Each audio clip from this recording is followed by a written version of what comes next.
नमस्कार दोस्तों, स्वागत है आप सभी का द क्लियर फैक्ट्स टीवी में। मुकेश अंबानी वर्सेस रतन टाटा, इनके अमेरिकी किस्से किसने नहीं सुनी होगी। मुकेश अंबानी जहां खुद के ऊपर 98 रुपए खर्च नहीं करते हैं, वहीं इन्होंने अपने पत्नी को एक बार नहीं बल्कि 3 बार करोड़ों रुपए के प्राइवेट जेट गिफ्ट किए हैं।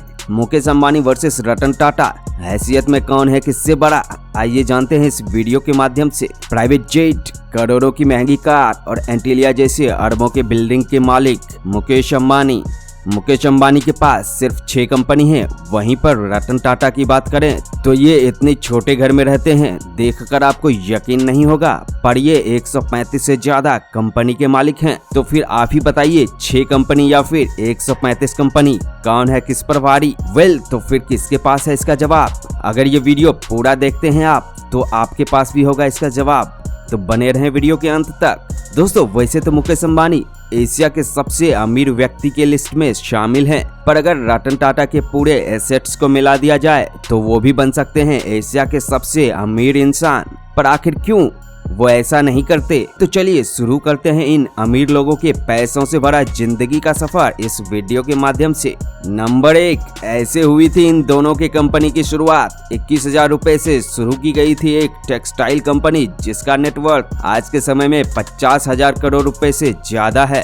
पर ये 21,000 रुपए से 5,000 करोड़ तक का सफर उतना आसान नहीं था। ये बात है मिड 19th सेंचुरी यानी 1839 ईस्वी का, और उस वक्त जमशेद जी का स्ट्रगल मुंबई से शुरू हुआ था।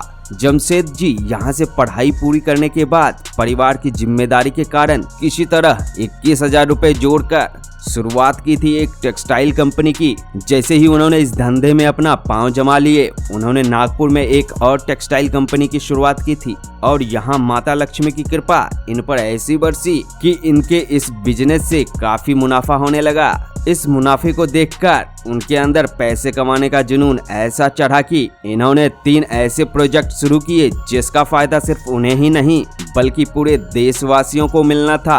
हालांकि इस सपने को सच होते हुए वो नहीं देख पाए, पर उनके बेटे दोराबजी टाटा उनके ही बनाए हुए नक्शे कदम पर चलते हुए पिता के आयरन और स्टील कंपनी के साथ साथ हाइड्रो इलेक्ट्रिक पावर एस्टेब्लिश करके पिता के सपने को पूरा कर दिया। इसके साथ ही उन्होंने शुरू किया था इंडियन इंस्टीट्यूट ऑफ साइंस। शायद वक्त को इनका ज्यादा समय मंजूर नहीं था, इसलिए उनका भी देहांत समय से पहले हो गया। फिर सन 1938 में टाटा कंपनी की जिम्मेदारी JRD टाटा यानी कि जहांगीर रतन जी दादा भाई टाटा ने ली। उस वक्त ये 14 कंपनी के बिजनेस संभाल रहे थे, और इन्होंने इस नंबर को बढ़ाते हुए 95 कंपनी तक पहुंचा दिया। इतना ही नहीं, टाटा ग्रुप ने भारत में पहली बार एयरलाइंस कंपनी टाटा एयरलाइंस की नींव रखी। इस कंपनी को गवर्नमेंट ऑफ इंडिया ने अपने अंदर ले लिया और इसका नाम बदलकर एयर इंडिया कर दिया। और संयोग देखिए, आज के समय में एयर इंडिया एयरलाइंस को वापस से टाटा ग्रुप ने खरीद कर अपने अधीन कर लिया। धरती गोल है मेरे भाई, आपसे बिछड़ी हुई चीजें आपके पास वापस कब आ जाए ये कोई नहीं जानता। इसके बाद टाटा ग्रुप की जिम्मेदारी को संभाला रतन नवल जी टाटा ने, और इन्होंने टाटा ग्रुप को एक ग्लोबल पहचान दी और पूरी दुनिया के लोगों का विश्वास जीत लिया। तभी तो आज सभी लोग टाटा ग्रुप से जुड़ना चाहते हैं, इसके साथ बिजनेस करना चाहते हैं। टाटा ग्रुप ने जगुआर जैसी कंपनी को खरीदकर उसे भारत का बना दिया, और भी कई कंपनी को जोड़कर भारत की कंपनी बना दिए, और इसके साथ ही आज टाटा ग्रुप के नेटवर्थ 5 लाख करोड़ जा पहुंचा है। और ये सफर इतना आसान नहीं था।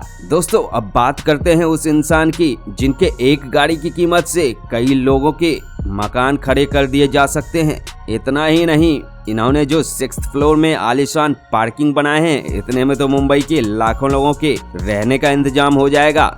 तो आप समझ ही गए होंगे मैं किसकी बात कर रहा हूँ। आपके गेस बिल्कुल सही हैं, मैं बात कर रहा हूँ मुकेश अंबानी की। ये कोई अपने दम पर इस कंपनी को खड़ा नहीं किया था, बल्कि इनके पिता धीरू अंबानी अपने मिलने वाले तनख्वाह से सिल्वर कॉइन जमा करके अपने बिजनेस को शुरू किया था। इन्होंने विदेश की नौकरी और लग्जरी लाइफ को छोड़कर मुंबई के चौल में रहने आ गए थे, और यहीं से शुरुआत की थी रिलायंस कमर्शियल कॉर्पोरेशन कंपनी की, जो कि मसाले और यार्न्स के बिजनेस करते थे। और जैसे ही इनका धंधा यहाँ जम गया, उसके बाद इनकी कंपनी, जिसका नेटवर्थ सिर्फ 75 करोड़ था, वो सन 2020 में बढ़कर 75,000 करोड़ हो गया। और इस बढ़ते हुए कंपनी के नेटवर्थ के कारण रिलायंस कंपनी का नाम फॉर्च्यून 500 लिस्ट में शामिल हो गया। पर इस सक्सेस को धीरूभाई अंबानी ज्यादा दिन तक न दे सके और खराब तबीयत की वजह से इसी साल उनका देहांत हो गया। इसके बाद इस कंपनी को मुकेश अंबानी और अनिल अंबानी के बीच बराबर के हिस्से में बांट दिया गया।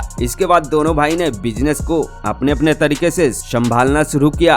दोनों भाई के बिजनेस करने का अलग अलग तरीके के कारण जहां अनिल अंबानी की कंपनी जीरो की तरफ बढ़ती गई, वहीं पर मुकेश अंबानी की कंपनी आज 8,000 करोड़ डॉलर की हो चुकी है। आखिर जिस मुद्दे की बात कर रहे थे, चलिए वो भी क्लियर कर ही लेते हैं। किसके पास है ज्यादा पैसे, अंबानी या फिर रतन टाटा के पास? जहां पर मुकेश अंबानी 88 मिलियन नेटवर्थ वाली रिलायंस रिटेल, रिलायंस पेट्रोलियम, रिलायंस जियो जैसी कंपनी के मालिक हैं, वहीं पर 135 से ज्यादा कंपनी के बावजूद टाटा कंपनी के नेटवर्थ हमेशा रिलायंस कंपनी से कम क्यों रही है और कभी भी इनका नाम लाइमलाइट में क्यों नहीं आया? आखिर क्यों? चलिए जानते हैं इस बात को। आपको बता दूं कि रिलायंस कंपनी जहां लिमिटेड बिजनेस करती है, वहीं पर टाटा कंपनी दुनिया के हर एक सेक्टर में बिजनेस कर रही है, जैसे कि स्टील, केमिकल, IT, ऑटोमोबाइल और भी कई सारे सेक्टर में। तभी तो सारे सब्सिडियरी कंपनी के नेटवर्थ मिलाकर रिलायंस कंपनी के नेटवर्थ से हमेशा ज्यादा होता है टाटा का नेटवर्थ। फिर भी आखिर कैसे रिलायंस कंपनी के मालिक मुकेश अंबानी के नेटवर्थ टाटा से ज्यादा रहता है? चलिए आपके इस क्यूरियोसिटी को यहीं खत्म करते हैं। रिलायंस कंपनी में मुकेश अंबानी के 48% शेयर्स हैं, वहीं पर टाटा ग्रुप में रतन जी सिर्फ 1% शेयर के मालिक हैं। बाकी का 66% शेयर्स उनके ग्रुप के अलग अलग सब्सिडियरी कंपनी के हैं, जैसे कि sir Ratan Tata Trust, sir Dorabji Tata Trust और भी कई सारे ट्रस्ट में इनके पैसे डोनेट किए जाते हैं। इनके पैसे अलग अलग सेक्टर जैसे एजुकेशन, हेल्थ और भी कई सारे सेक्टर में डोनेट किए जाते हैं। अगर इनकी चैरिटी के पैसे को भी टाटा ग्रुप में जोड़ दिया जाए तो ये एशिया के नहीं बल्कि पूरे विश्व के अमीर व्यक्ति की लिस्ट में टॉप पे हो सकते हैं। पर वो अपने फैमिली वैल्यू बढ़ाने के लिए ये सभी अच्छे कार्य कर रहे हैं और अलग अलग सेक्टर में अपने पैसे डोनेट करते हैं। दोस्तों अब एक सवाल आपके ऊपर छोड़ देता हूँ कि सच मायने में मुकेश अंबानी अमीर हैं या फिर रतन टाटा? दोस्तों अब इनके खर्चे की भी बात कर लेते हैं। घर, पैसा, गाड़ी दोनों है इनके पास, फिर भी चर्चे में कौन? जहाँ पर रतन जी सिंपल लिविंग में यकीन करते हैं, मुकेश अंबानी सुर्खियों में बने रहते हैं और रतन जी इन सुर्खियों का हिस्सा नहीं बन पाते हैं। अंबानी के एंटेलिया हाउस में सिर्फ नौकर चाकरों के ऊपर करोड़ों रुपए खर्च किए जाते हैं, वहीं पर रतन जी खुद के ऊपर बहुत ही कम रुपए खर्च करते हैं। जहां पर मुकेश अंबानी अपने नौकर चाकरों को भी महंगी महंगी कार गिफ्ट करते हैं। इनके सिक्योरिटी के ऊपर भी करोड़ों का खर्च होता है, तभी तो जगह जगह इनके चर्चे होते रहते हैं। मुकेश अंबानी की पत्नी नीता अंबानी अपने कपड़े भी डिजाइनर से डिजाइन करवा के पहनते हैं और तरह तरह की महंगी घड़ी और पर्स इस्तेमाल करते हैं। वहीं पर रतन जी सिंपल लिविंग पर यकीन करते हुए अपने पैसे को डिफरेंट स्टार्टअप कंपनी में लगाते हैं, जिससे पूरे देश के लोगों को फायदा होता है। ये बिना लाइमलाइट में आए हुए बहुत सारे सोशल वर्क करते रहते हैं, जैसे कि हेल्थ सेक्टर में, डिजास्टर मैनेजमेंट के सेक्टर्स में, स्पोर्ट्स के सेक्टर्स में और भी तरह तरह के नेक काम ये चुपचाप करते रहते हैं और ये सोशल वर्क करते हुए इतने आगे पहुंच चुके हैं जिसकी किसी को खबर तक नहीं है। वहीं पर अगर एक बिजनेसमैन के बिजली के बिल भी पब्लिक में लीक हो जाए तो न्यूज बन जाती है।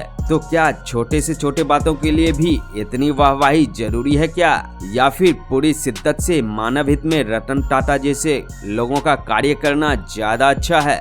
दोस्तों आपके क्या राय हैं हमें कमेंट सेक्शन में जरूर बताएं। अगर आपने इस चैनल को अभी तक सब्सक्राइब नहीं किए हैं तो बेल आइकन दबाकर सब्सक्राइब कर लें, क्योंकि इस चैनल पर हम लाते हैं आपके लिए ऐसे ही मजेदार और इन्फॉर्मेशनल वीडियो। मिलते हैं एक और ऐसे ही इन्फॉर्मेशनल वीडियो के साथ, तब तक अपना ख्याल रखें और मुस्कुराते रहें।